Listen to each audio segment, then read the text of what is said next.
Hello, welcome to the last event of today.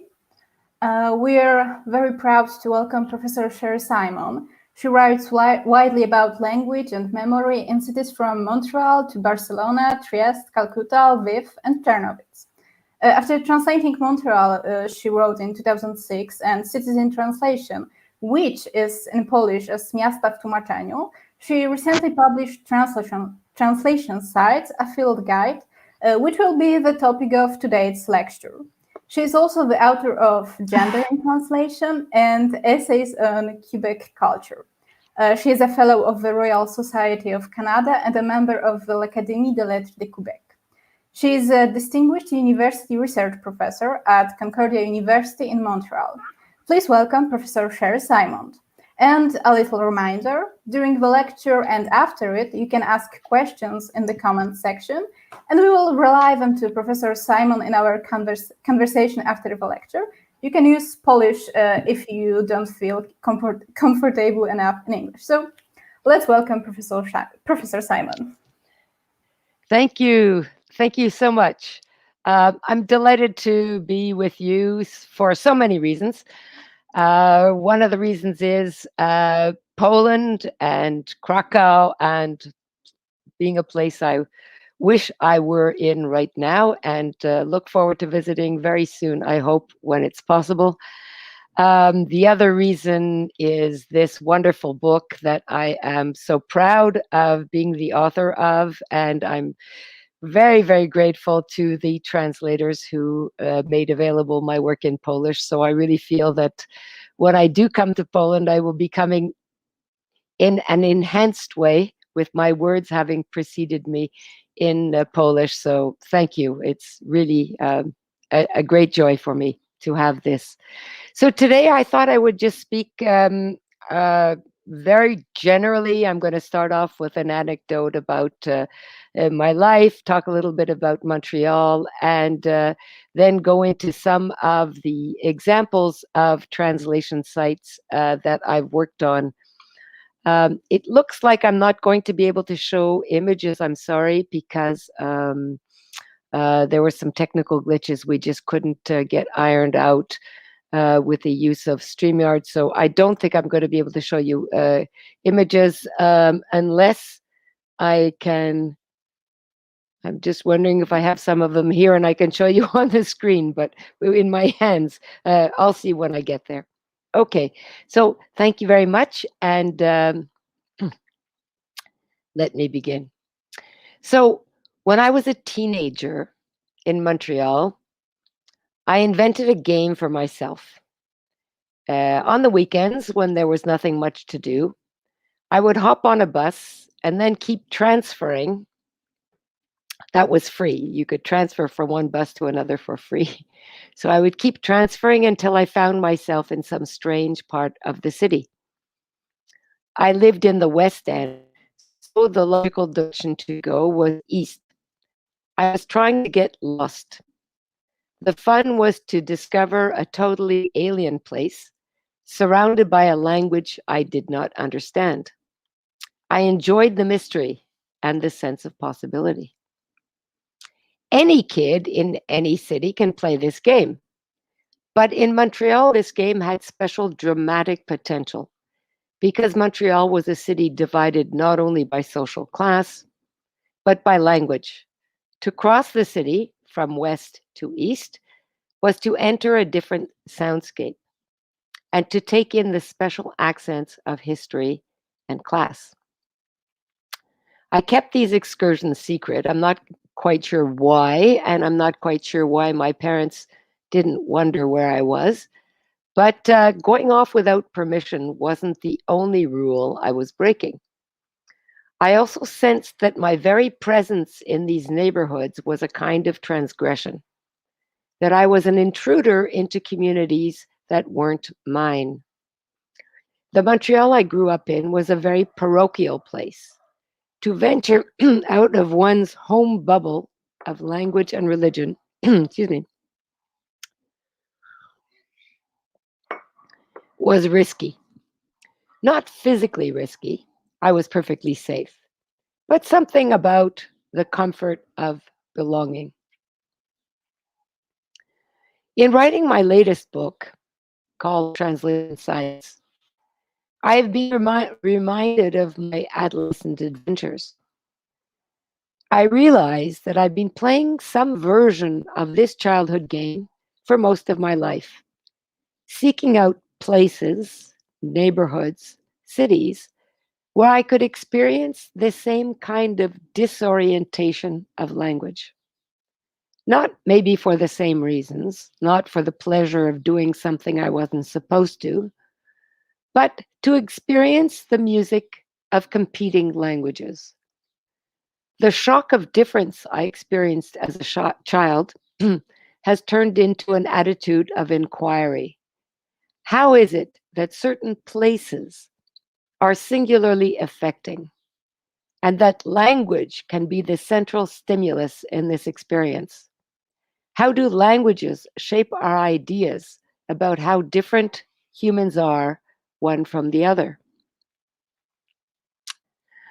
I began to investigate places where languages speak to each other across gulfs of time.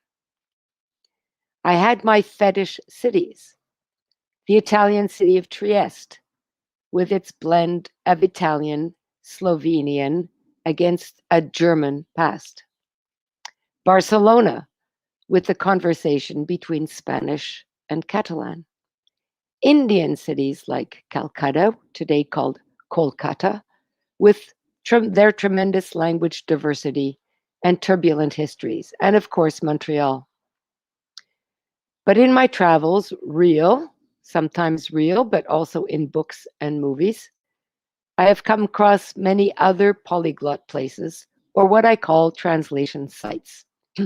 For instance, in my book, there are stops at a German opera house in Czech Prague, a Japanese garden in Ireland, inspired by the writings of Lafcadio Hearn, a synagogue given the Christian name Santa Maria la Blanca in Toledo, Spain, or a polyglot urban market in Hong Kong.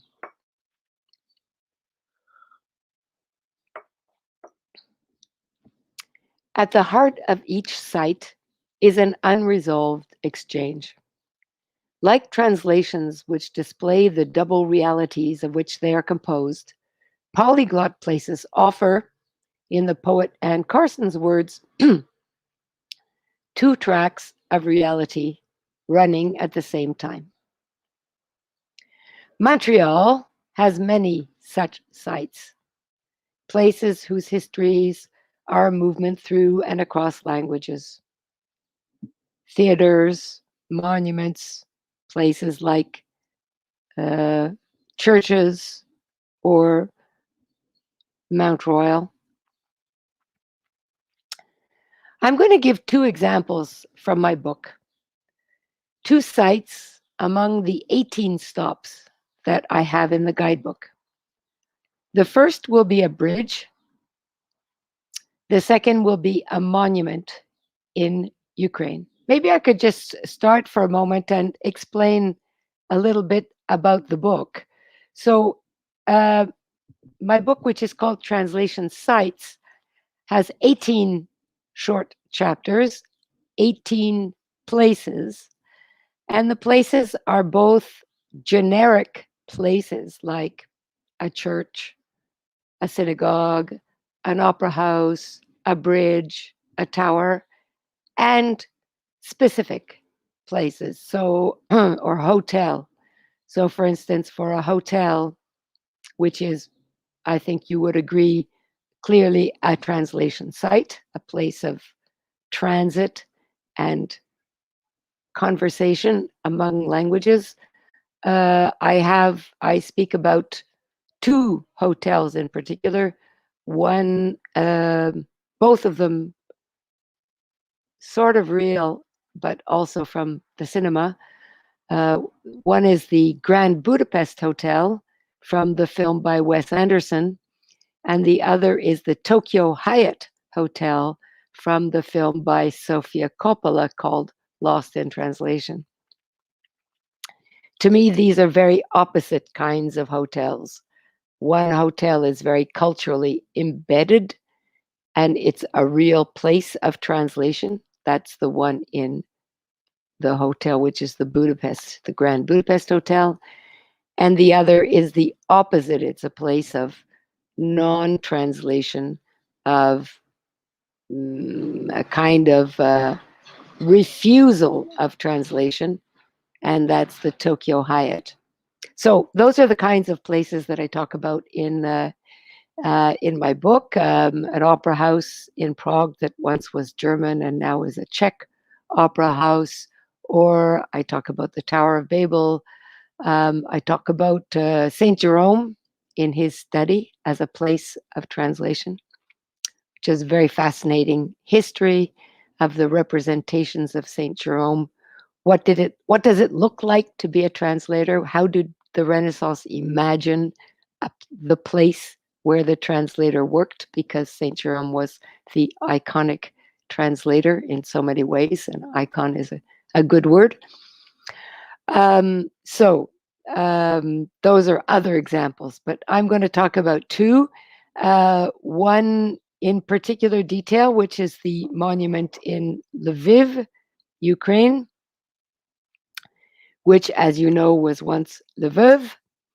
I'm going to begin with a bridge. So the bridge of Mostar. And as I'm not going to be showing pictures, I'm going to ask you to imagine the bridge of Mostar. I can't ask for a show of hands because I don't see you, or who has ever been there, who knows this place. It's this bridge is one of the most magnificent bridges in the world. Because of the shape of the bridge, because of the backdrop. It's particularly lovely. Okay, so this is a place of translation in a very particular sense that I will discuss. So, consider the bridge of Mostar, a magnificent Turkish construction dating from the 17th century. I put my sound up, maybe that would be better. Dating from the 17th century.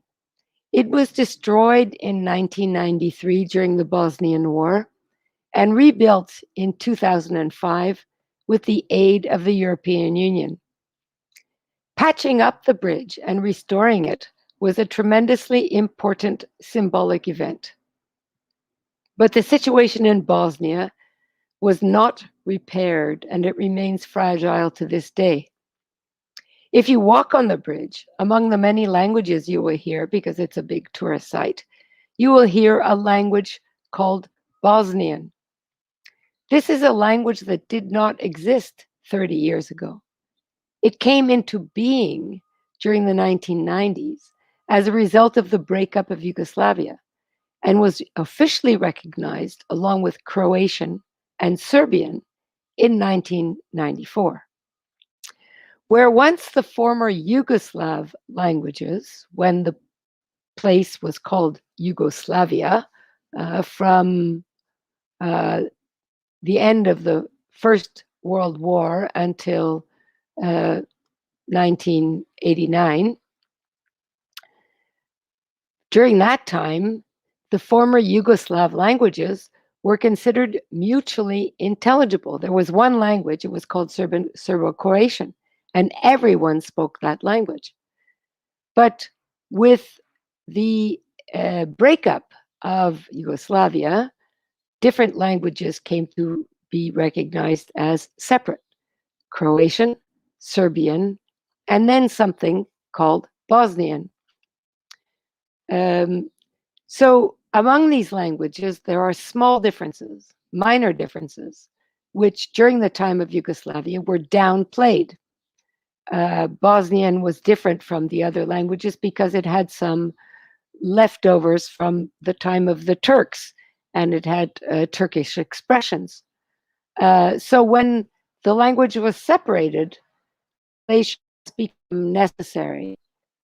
So what was once a bridge of easy passage has become a bridge of translation, one which involves obstacles and which is difficult to cross.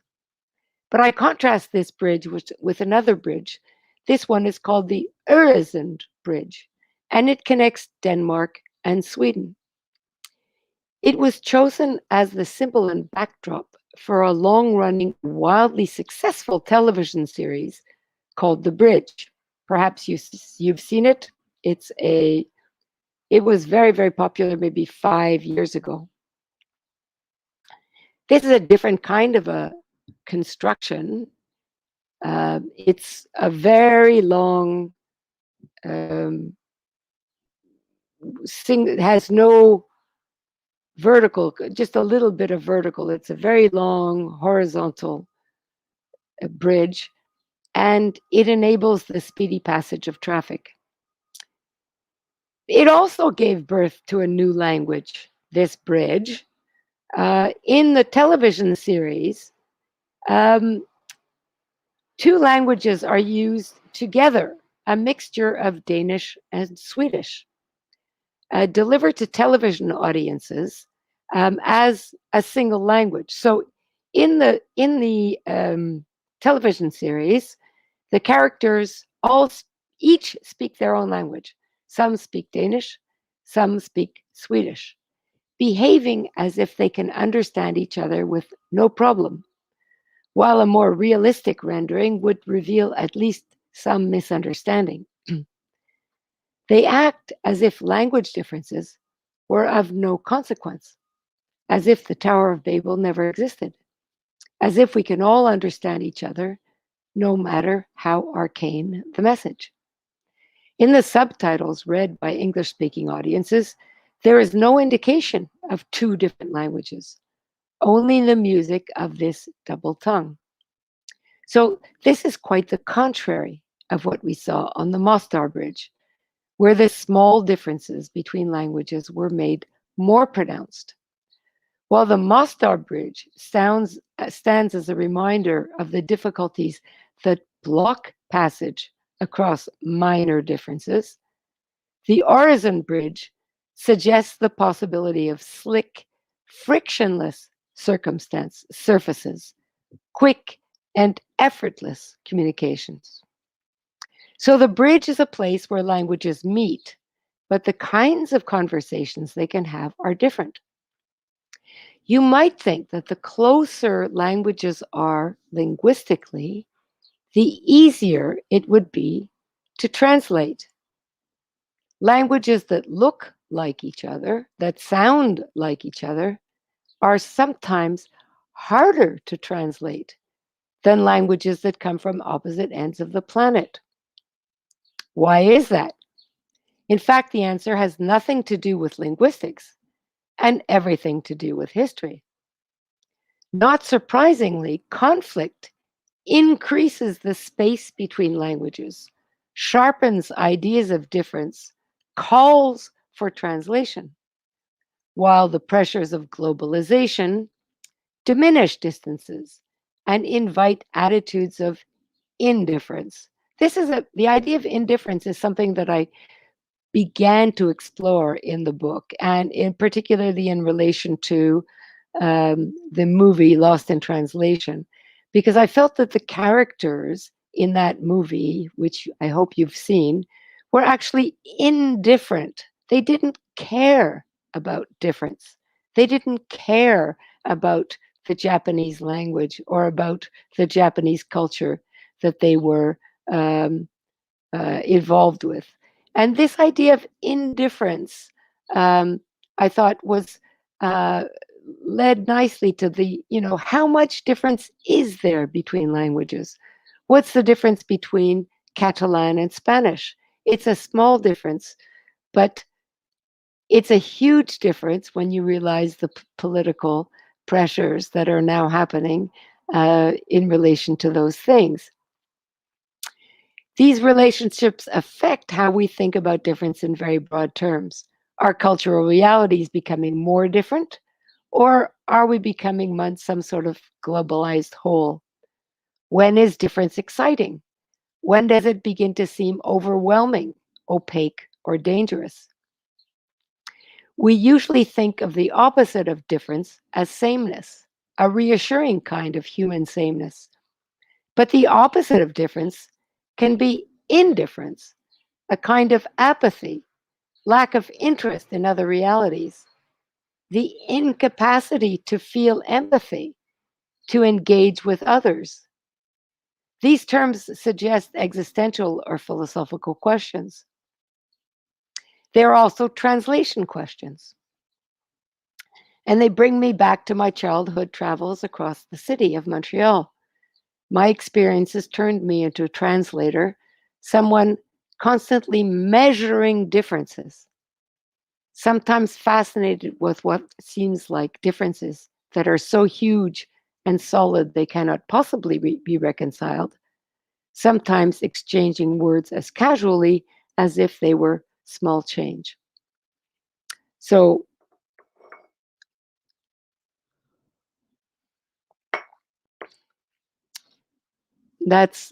I'd be interested in pursuing this question of indifference, if this is something you'd like to bring up in the discussion. Okay, now this is just a somewhat longer excursion into one more place. And this, I think, may be interesting to you as Polish people. And again, I'd be very interested in your reactions. And the place I want to talk about is a site that is in today's Ukraine. And it's a place called the Space of Synagogues in Lviv, which, as you know, was once Lvov, which was once Lvov, which was once Lemberg, which was once Leopolis.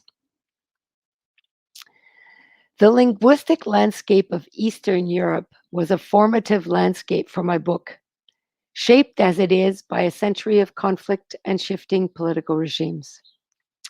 Here the wounds of history are still legible, and languages are vehicles of memory. I will discuss a Holocaust monument in the city of Lviv called the Space of Synagogues. What made this site particularly affecting for me was the way it used language to give substance to the lived experience of the victims of the Holocaust. In what follows, I'll be mentioning a few names. Philippe Sands. He's a British lawyer who's the author of a powerful book called East-West Street about the city of Lemberg. Joseph Witlin, an exile who you may know, who wrote a memoir in Polish of the city of Lemberg.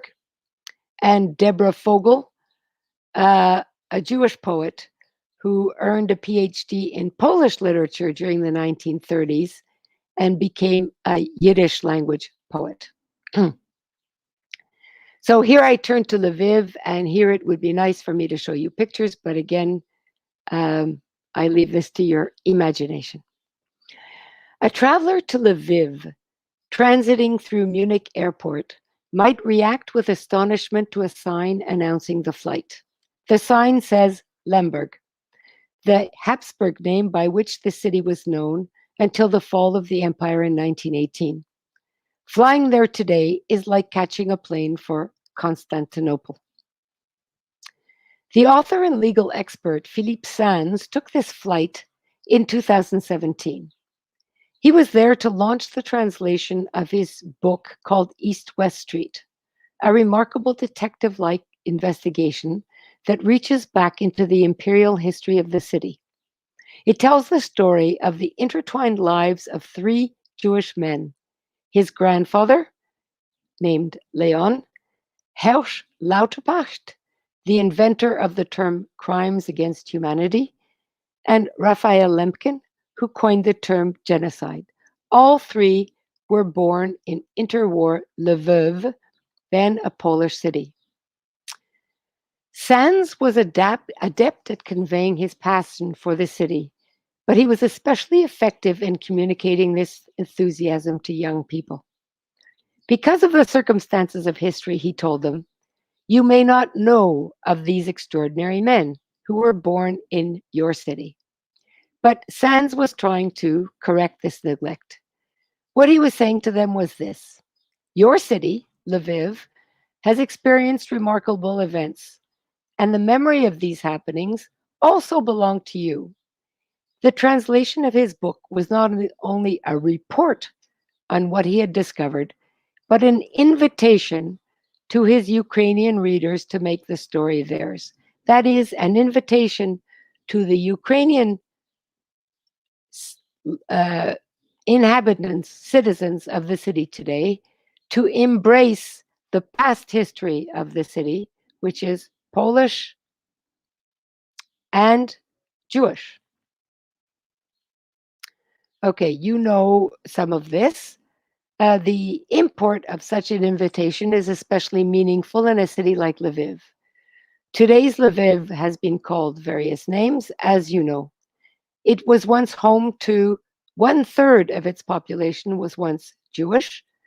The Jewish population was murdered by the Nazis, and then the Polish residents were disappeared too after the war, forcibly resettled in Poland. Lviv is today a Ukrainian city, but the Ukrainian population was a small minority until 1945. Only after 1945 did it become Ukrainian. But the languages of the past have begun to resound again in the city. Large groups of noisy Polish tourists visit iconic restaurants, palaces, and museums that celebrate the pre-war version of the city. German language tourists visit Habsburg sites, and Jewish tourists have begun to return to the city in search of a tragic past.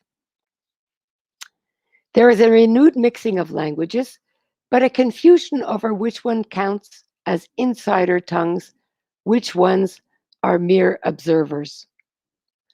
The poet Irina Stavoroit worries that explanations of the Holocaust, for instance, can be perceived as words from outside and not testimonies that issue from the inside spaces of the neighborhoods and buildings that belong to the city today.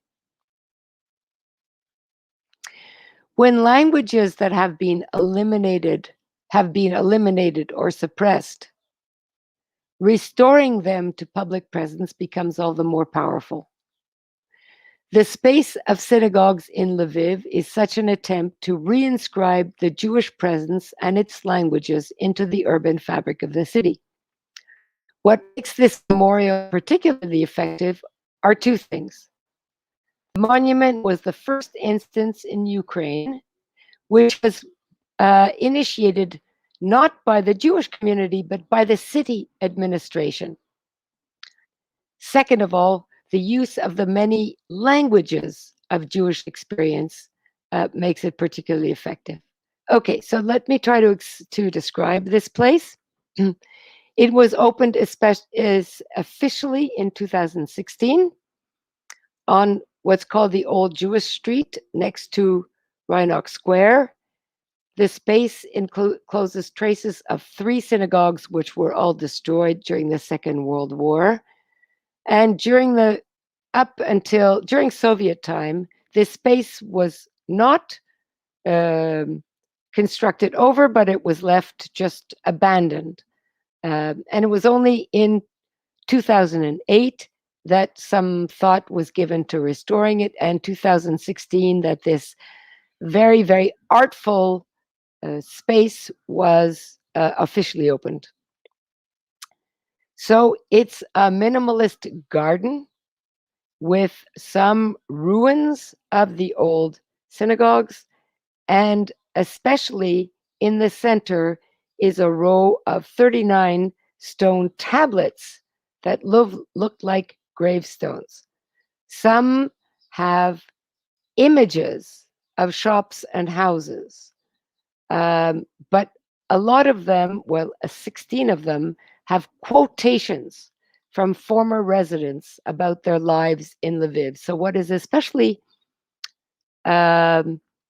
moving about this monument is that it speaks with the voices of the people who once lived there. It speaks in their living voices.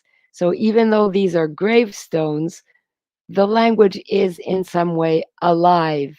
These are quotes from, as I say, from different people, some well-known, some just ordinary people, about living in Lemberg, about being Jewish in Lemberg, about the Holocaust and other things.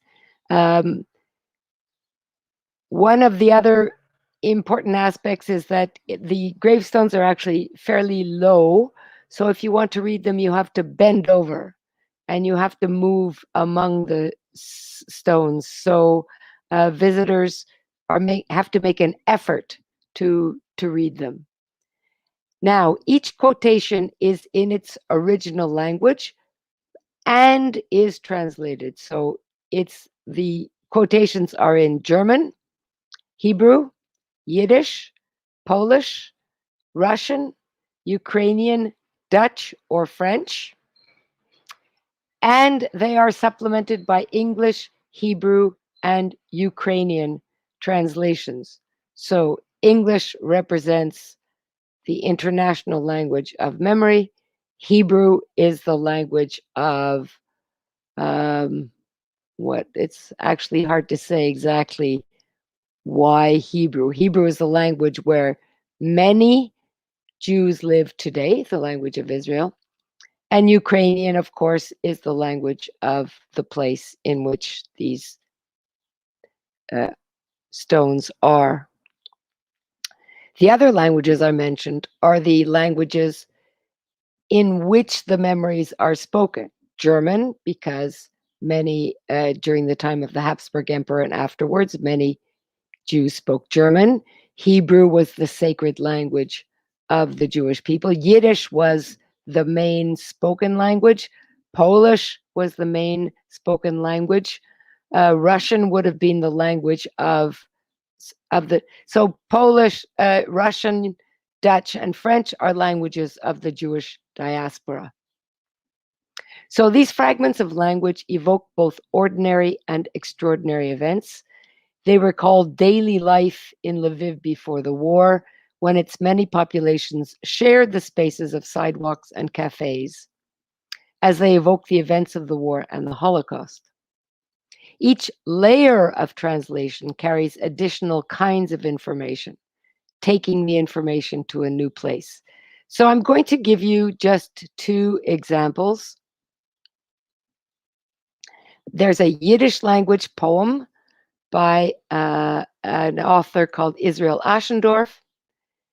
So it's a poem, it's not so much a direct memory of events in Lviv as an imagined return to a home which has been taken over by strangers.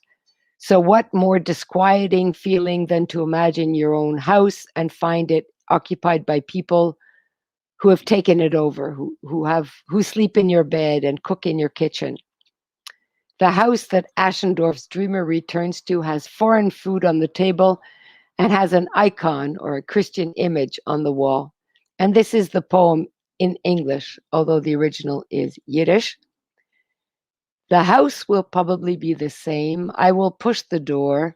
Neighbors will come by, but of my relatives, none.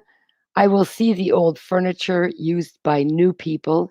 In the bed will sleep strangers, foreign food on the table. When I will approach the window, I will see a vase. On the wall will be hanging a silent icon. So this imagined memory evokes the situation of all those whose homes and possessions have been stolen from them and who have been barred from their past by the imposition of new histories and languages. The poem dramatizes a double injustice. The physical space of belonging has been taken away, but also the right to memorialize.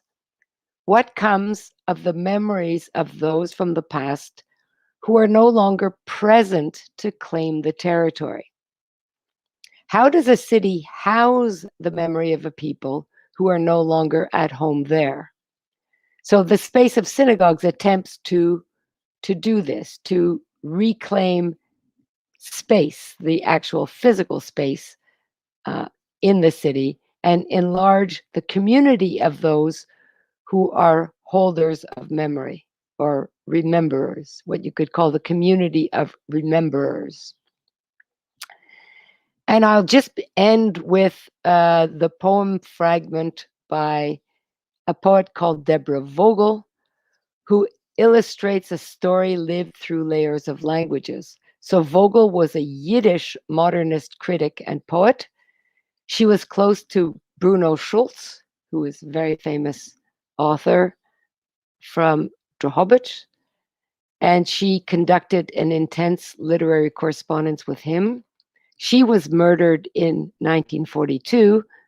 The following words were taken from a text she wrote in the 1930s. So this is just a small quote. The streets are like the sea. They reflect the color of longing and the difficulty of waiting. The quote is in Yiddish, the language which became Vogel's literary language, but which she learned only as an adult. Yiddish was not her native tongue. She came from a Polish-speaking family. Unusually for a Jew during the 1930s, she earned a doctorate in Polish literature, for a Jew and for a woman, we could say. She was active in modernist circles, and during the 1930s came under the influence of a Yiddish language poet, learned the language, and went on to publish both prose and poetry in Yiddish. She was particularly attracted to montage. She is only now being translated into English, her work recently discovered by young readers able to read Yiddish. For instance, Anastasia Lyubas is one of these readers, a Ukrainian who has learned Yiddish, so she's not Jewish at all, a Ukrainian person, and who has published English language versions of the poems. So, and Vogel's work has also been translated into Ukrainian very recently. So the spiral of translations continues to grow, taking the words of the past into ever new places. So in conclusion, Eva Hoffman writes, memory is a moral force for East European writers who have long struggled with falsifications of the past. As a vehicle of memory, language and translation also carry a moral force, the possibility of restoring realities that have been effaced. What is particularly moving is when languages are restored to their place in the city, where they are inscribed on stones, when they appear on sidewalks and plaques, or as in my final quote, on the wooden slats of park benches. Joseph Vitlin was a novelist and translator who lived much of his life in Lviv, or Lvov, before ending his life in exile in the United States. His memoir, My Lvov, is an account full of charm, wit, and nostalgia, written with the distinct irony of the East European writer. In his portrait of his city when it was Polish, Vitlin remembers the park benches of Lvov, asking what will happen to all the messages etched into it. So he says, the bench is blackened with age and rain, coarse and cracked like the bark of medieval olive trees. Generations of penknives have etched girlfriends' names on you. Where are you today? Who and in what language is now carving their lovers' initials on you? So this park bench is a kind of memorial to his past, but it leaves room for the languages of the future too. Like the space of synagogues, it writes languages onto the surfaces of the city with tenderness and hope. Thank you.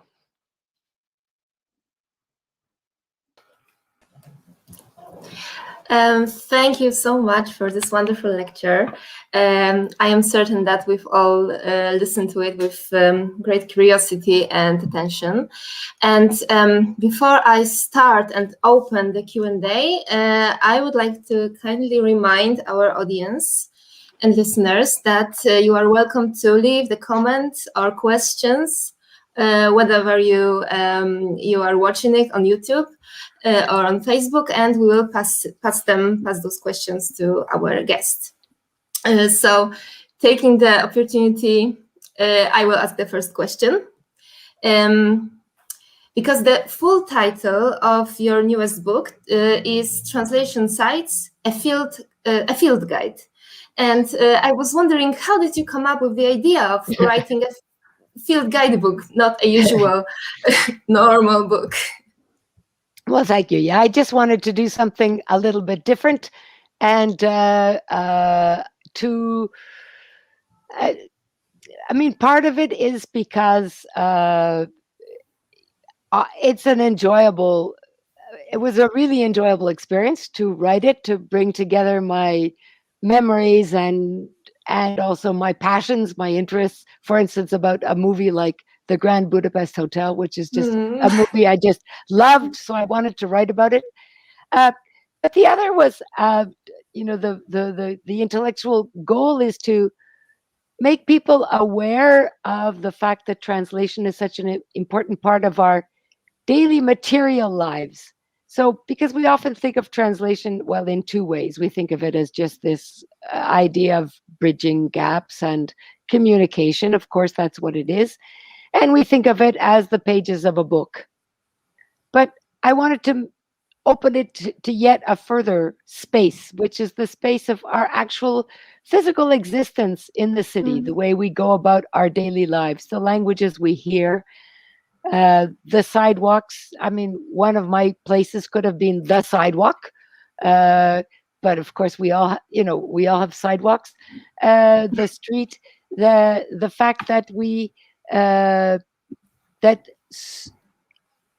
so we have these specific. I mean, we have these very open places, which is our experiences of the city. But then there are also specific historical material places that are signposts to moments, to historical moments.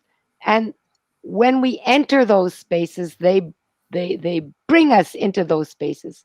They bring us into those histories, and they do it through language. So I guess there are two things I wanted to say. One was, you know, the everyday importance of language, of translation, the fact that translation enters into our experience of the everyday. And also it does that through the materiality of language. So often memorials are memorials to a visual past, but we think so much about memory and vision. But what about memory and language?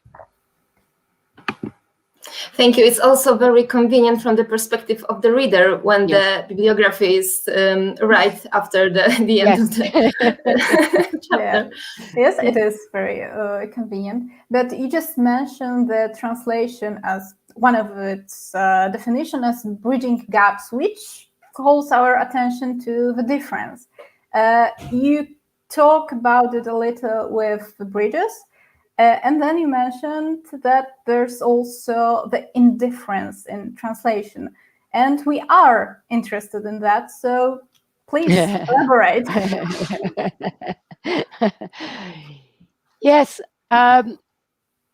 Well, I was very struck by that. Okay, so the fact that the differences between small differences. So Freud has a very interesting article about small differences. He calls it the narcissism of small differences.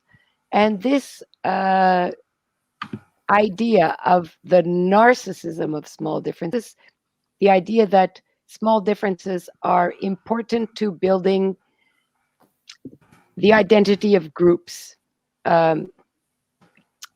It's quite interesting that in this article by Freud, he mentions these lifelong millennial long conflicts between Scots and Welsh, or Portuguese and Spanish, or these groups that are close to each other, but which have, set down barriers to make difference. But at the same time, these barriers are fragile because the differences are so small. So one thing that Freud mentions, which is because he wrote this article in the 1930s, he said, it's really good. The Jews have made a contribution to history by being outsiders in so many communities, because they allow the communities to have a sense of themselves, because they push out the Jews. And he uses that particular example.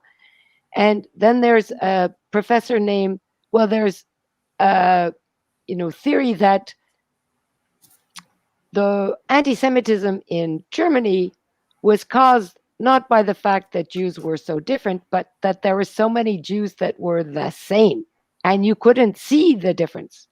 And that this anxiety of difference was one of the main fuels of anti-Semitism. Okay, so small differences can become horrifically big differences if you push them that way.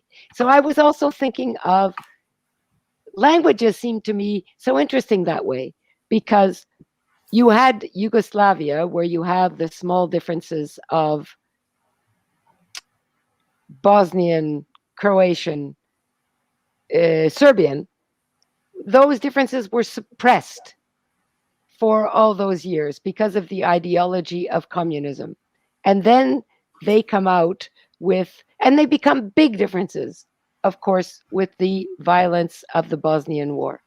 Then you look at Danish and Swedish, and you see that you can have a whole very successful, I don't know if you people if you'd seen The Bridge, but about 5 or so years ago it was very popular, and it had many spin-offs.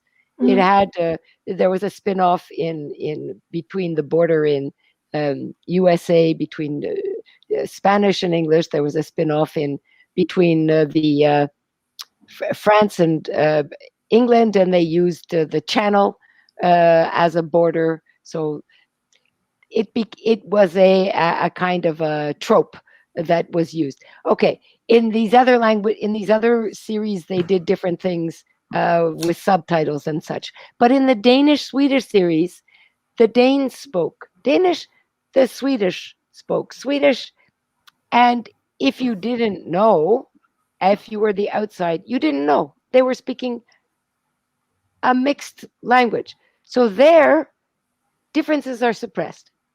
There's an indifference to difference, to language difference. So these are not linguistic questions. These are not questions of language, whether, they're ideological questions. So that's one kind of indifference, language indifference. But then I was thinking, is that indifference related to the other meaning of indifference, which is a very negative thing in general? To be indifferent is to be, is to show a lack of empathy, is to, there's a kind of cruelty to indifference. He was indifferent to the dying people he saw around him, or he was indifferent to the needs of the poor, or so this translation, or the desire to translate, or the need to translate, does it come from a desire to engage with difference? Because you need difference to translate, right? And you see this very much now. If we could just for a minute, if you saw Lost in Translation, the movie, did you? Yeah. So it's a movie I hated. I hated that movie because I felt that these Americans were they didn't care about translation. They didn't care about anything except their small problems of who they were and how they were going to get along. And so to me, it was a trivializing of the idea of translation. And it made me angry because it became, such an iconic movie, and people would say Lost in Translation, ha ha ha. But to me, that's not what translation is. That was a long answer. Well, thank you very much. That makes me think more about the replication as a translational strategy, which you mention in your book, because I was thinking it may be a nice opposition to indifference, or something very similar, because as I understood it, a replication is the form form of translation who is trying to be transparent or so faithful to between original and the translation thing, language Right. side. Except that it seems to me that when I use the notion of replication, it's to talk about the garden city. Yes. And I think, there's an attempt to replicate, but it's never, I mean, you're absolutely right to use it as an example of it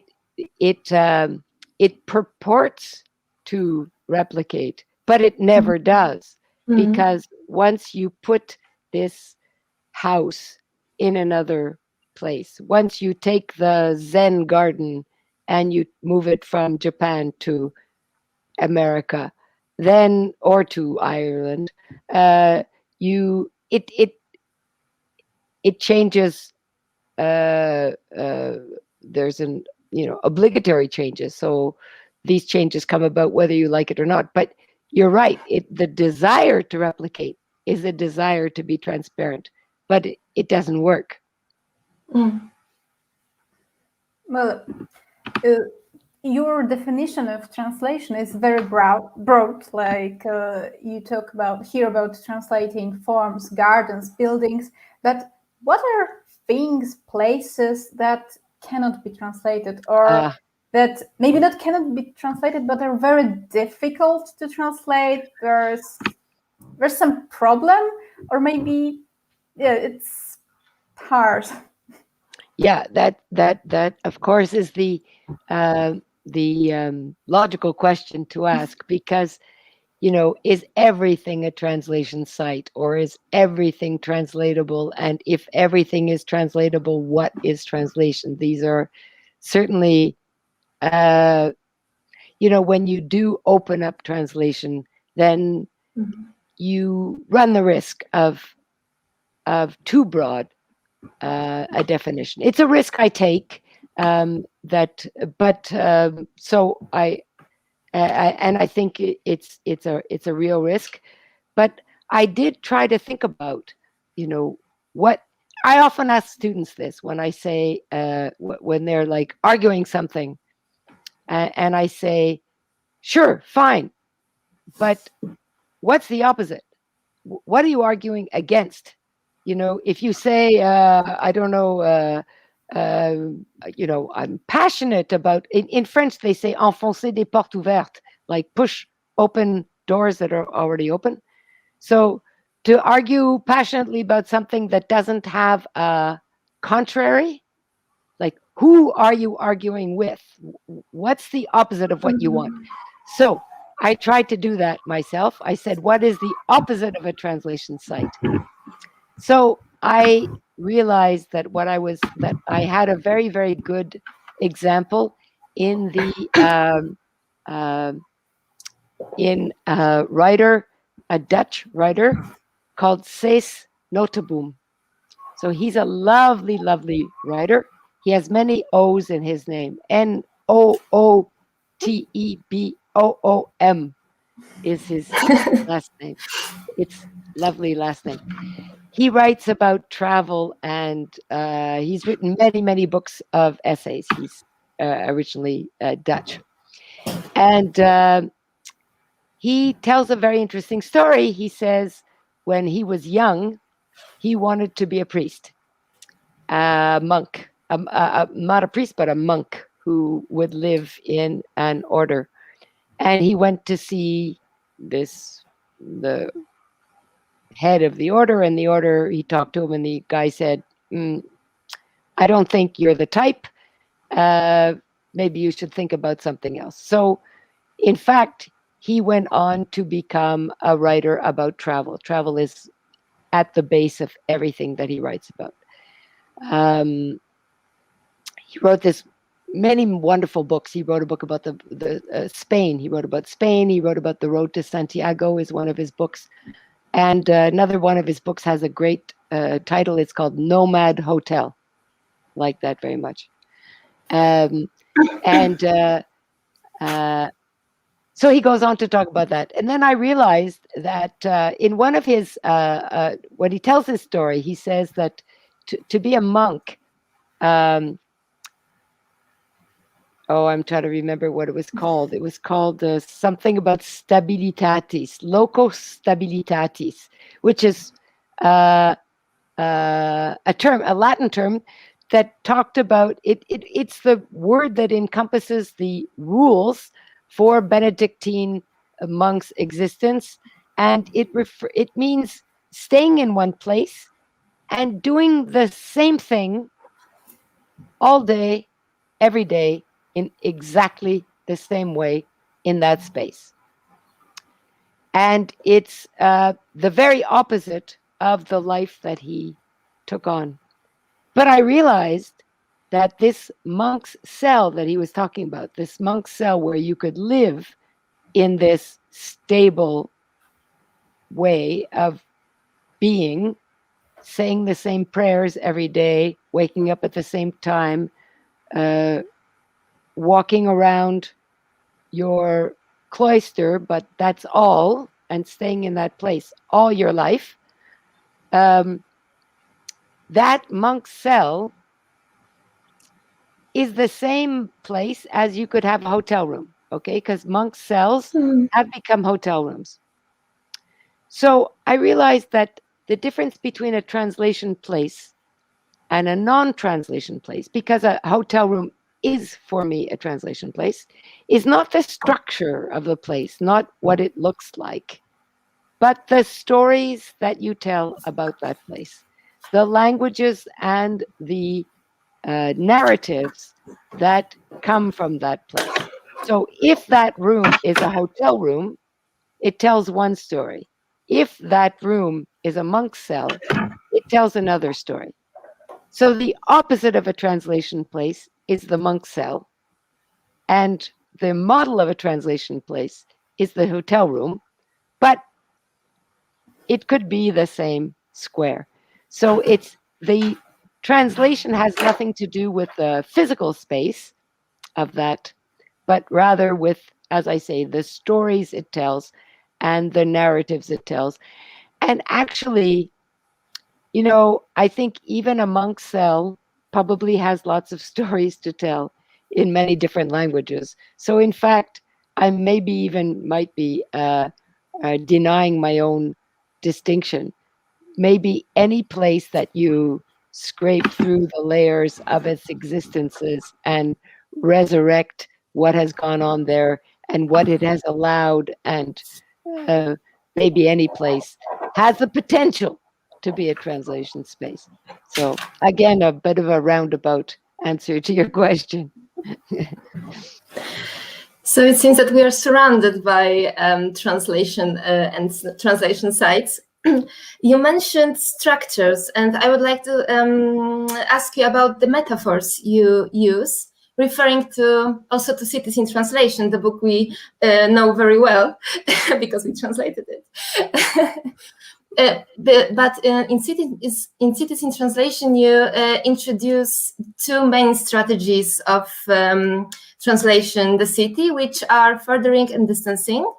And in translation sites, this question is like more complex, because you analyze the work of translation via metaphor of transit, crossroads, thresholds, and borders. And those forms are all based on the metaphor of architecture. So I was wondering, were the distancing and furthering not enough, or maybe they were too general to use it in further research? Yeah, thank you. No, I still believe that they are, valid. I do mention them in relation to one example. I don't remember Yeah. exactly which one it was, but I still think that they are useful categories. Um, Distancing being the strategy that, or the context and strategy means that um, um, that you are constrained by um, the origins, the linguistic, the social, the origins of the text, and you want to show the differences. I guess it's a little bit, it comes out to this idea of difference and indifference. Actually, I could bring those two together. That would because distancing is all about distance. Furthering is a positive kind of indifference. It's using difference. It's changing the terms of difference.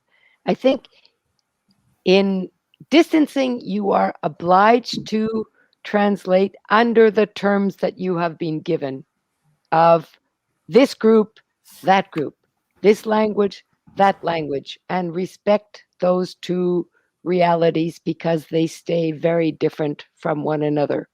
In furthering, those borders start to fall apart. So difference starts to Mhm. be somewhat more permeable, but in a positive way, that way. So indifference could be used in those two different ways. Um, you said something at the beginning that made me, I was going to go off in a different direction. Um, about the structures or metaphors, maybe.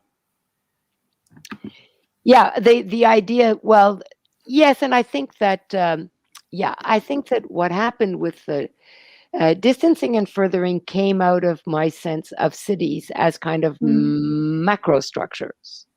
And what I was interested in doing in translation sites was going into microstructures. And there I was dealing less with kind of the great forces of, or being situated between two uh,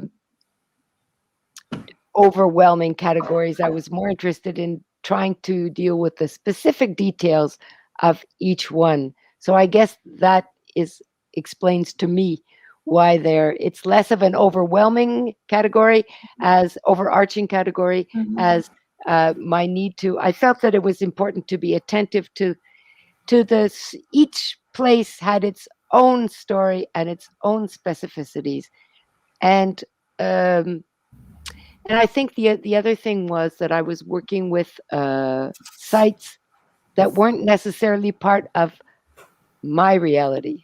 So distancing and furthering come out of my experience of my city, for instance. Very quite subjective categories. And I could bring those into play. Whereas with the other sites I was dealing with, I wanted to be more attentive to the details of each history, which was not necessarily mine. So that's an interesting difference in our relationship to translation. Are you talking about a situation that is yours, that is that you understand from the inside, or is it something different?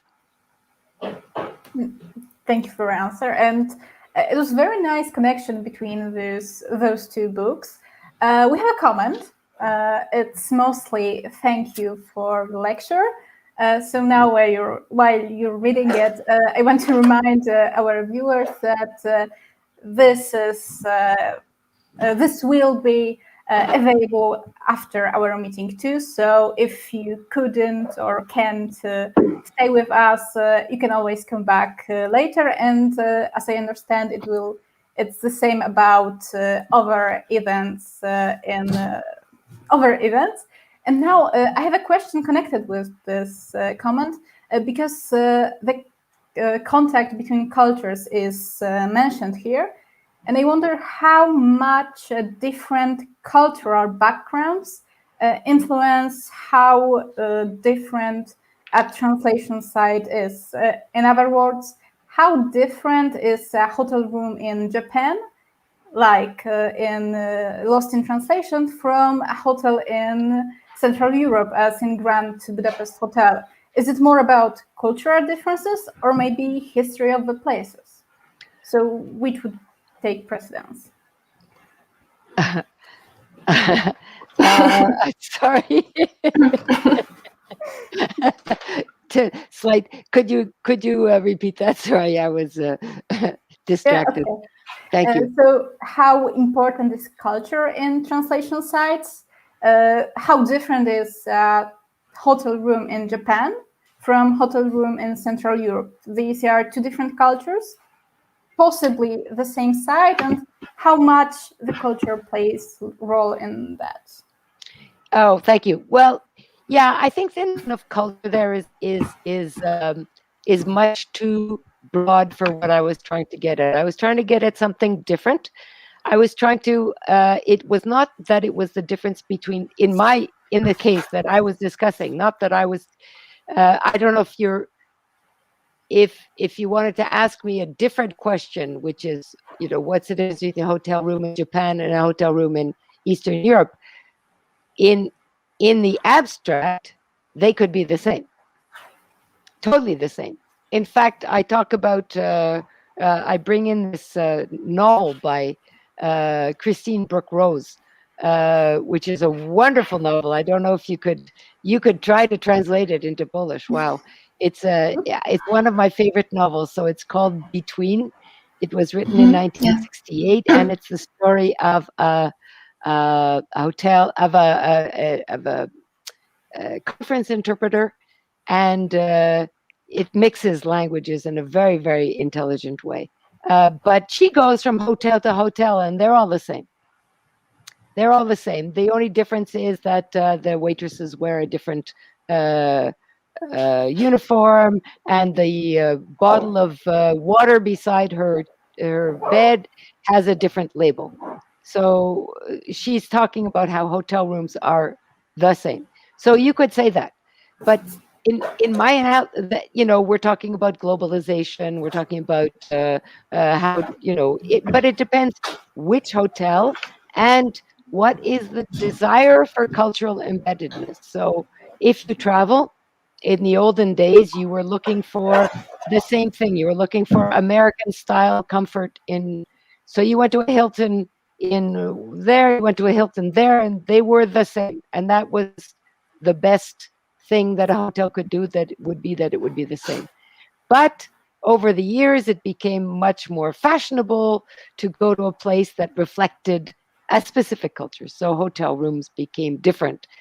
But of course, it depends if you go to an international big hotel or if you go to a boutique hotel so hotels are different, places are different, attitudes are different. So I think that's all those differences go against the idea of culture. So culture is often too much of a umbrella word that comes to stand for very vague notions that we don't really understand. So I think when we talk about culture, it's really good to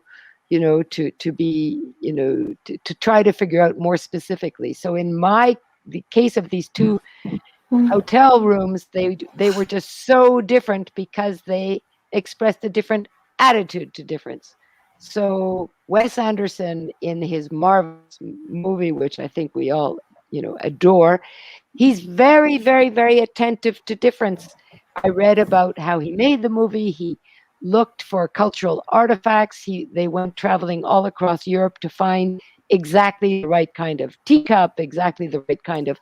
So attention to history. And then there's this, it's fantastic the way you see the change from this wonderful imperial glittering hotel becomes a very ugly communist hotel when it comes under the communist regime, which is, of course, we know, unfortunately, was the case. So being attentive to history Whereas the Japanese case was, as I mentioned before, just the total opposite. Indifference to history, indifference to culture. When they find themselves on the street and going from one place to the other, it's almost like they close their eyes. They don't want to be there. It's too overwhelming. It's too different. They have no way in, so they'd rather just turn their backs to it. So I was talking more about an attitude or a desire for difference. Thanks. That's answered my question. So thank you. Okay, so now I have a comment, but not from our comment section, but Professor Magda Heidel just texted me, and she would like to ask, are there spaces without translation? And if so, what are the possible reasons behind such no translation zones? I think it refers to our previous discussion on obstacles with the translation. Yeah. Yes. Thank you, and hello, Magda, and yeah, thank you for being there. I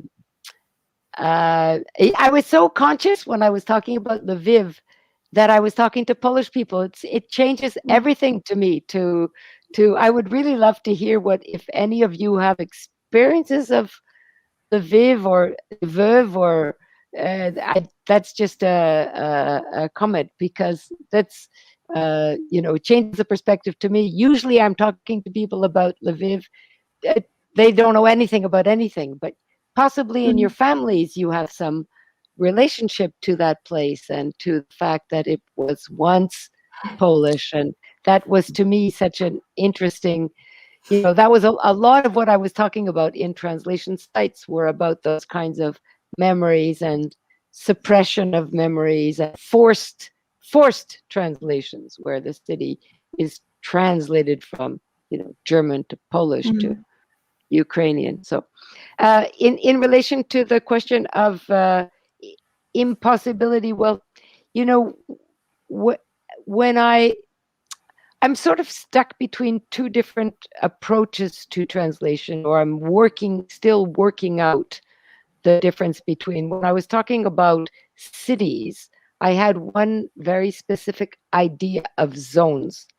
And when I was talking about specific translation sites, well, I had to change that a little bit. But in relation to cities, it's easier in some ways to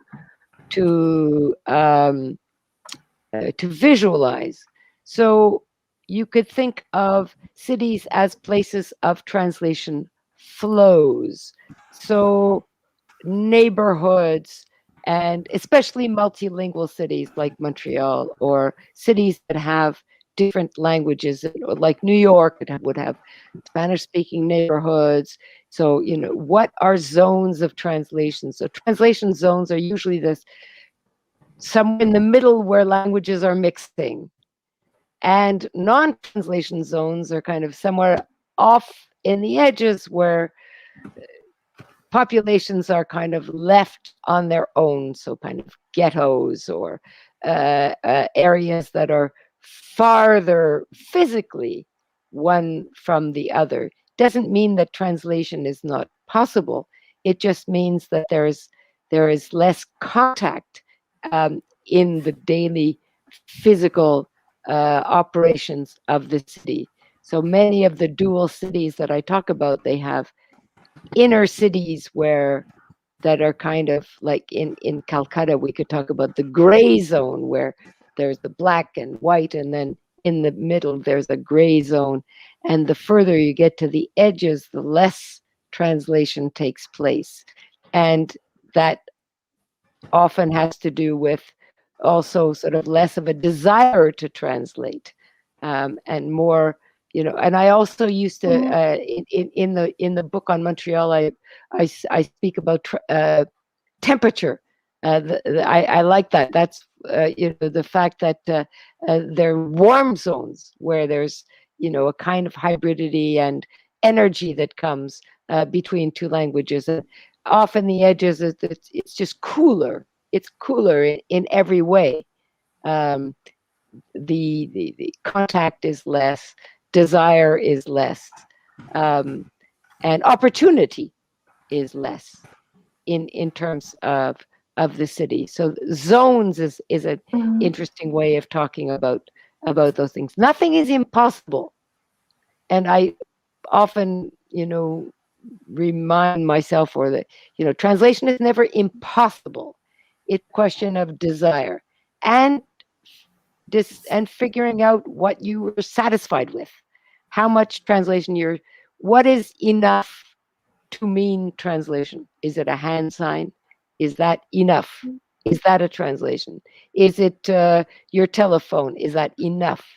I think that there's also an idea that you could talk about enough translation to make a satisfactory translation. Who decides that? Again, it's each interaction will decide if it's enough. Thank you for your answer. And well, you mentioned these different zones, and what I noticed from your lecture, from the places you mentioned, you described, it's that there is no private places. They are all public spaces. You mentioned that place of translator study, but it's also described as imagine how it is imagined, not how it looks like. So why there are no private spaces? Was it a choice, and what brought it? That's a very good question. No, it wasn't a choice. I don't think I even thought about it. But you're right. The translator study is very well. I loved working on the translator study because I became familiar with, what are rooms used for. So I learned that in the Renaissance, you didn't have rooms. The house was the house. I mean, I guess there were some sleeping places and common places, but the idea of a special study only came with certain kinds of rich Renaissance palaces where they built these studiolum. And that became, well, I guess that was also from the monk's cell, actually, was a continuity. But they only became developed in the Renaissance. So that's a kind of interesting transitional place between private and public. And it was fascinating to see the representations, how popular that was during the Renaissance. Both the Tower of Babel and the translator's study were incredibly popular subjects at the beginning of the Renaissance. One because of Saint Jerome, and the other was Bruegel and his influence. I'm not exactly sure the reason, but those two images were very popular. But you're absolutely right that I don't have private spaces, and I didn't really think about it. So thank you for the question. And yes. Thank you. I think we are inevitably approaching to the end of our meeting and our fascinating conversation. So I would like to ask the final question, which is, what are you working on now? Or what places and phenomena needs translation? I actually have an answer to that. I'm working on, I've decided to go back to Montreal, and I'm working on there's a public park in Montreal that we call a mountain. It's actually just it's not really a mountain, but it's a small hill. It's called Mount Royal, and it has a very huge importance in Montreal as a historic site, because that's where Montreal was founded, but also as a park. And it has, over the years, language is very important to this place. The different languages that speak about it, the different ways language occupy this space. So it's going to be an essay called Walks on the Mountain, again, moving walks on the mountain, polyglot walks. promenade polyglotte in French, because I'm writing it in French, has a nice ring, PP. And that's what I'm working on now. So it's very enjoyable. So Thank once you. again, thank you for your lecture. Thank you for being here with us, even if just virtually. And it was very interesting conversation, very interesting lecture, and you write very interesting books. So we hope we encourage someone to maybe take a look at our Polish translation or the English originals. Once again, I am thank you. just love this cover. To me, it's the most beautiful cover I have of any book that I've written. It's just so suggestive, and it's very classy, very classy. It's a lovely book, and I'm speaking of grateful. I can't tell you how grateful I am to you, Magda. Thank you so much for making this all happen, and I really look forward to coming to Krakow in whenever it's possible. Maybe next year at this time, I could be physically present at your student conference. That would be a great joy. We hope so. You are very welcome in Poland, in Krakow, and everywhere. Good. Thank you. Don't speak too quickly, because I'm coming. All right. We're waiting. Good. So once again, thank you.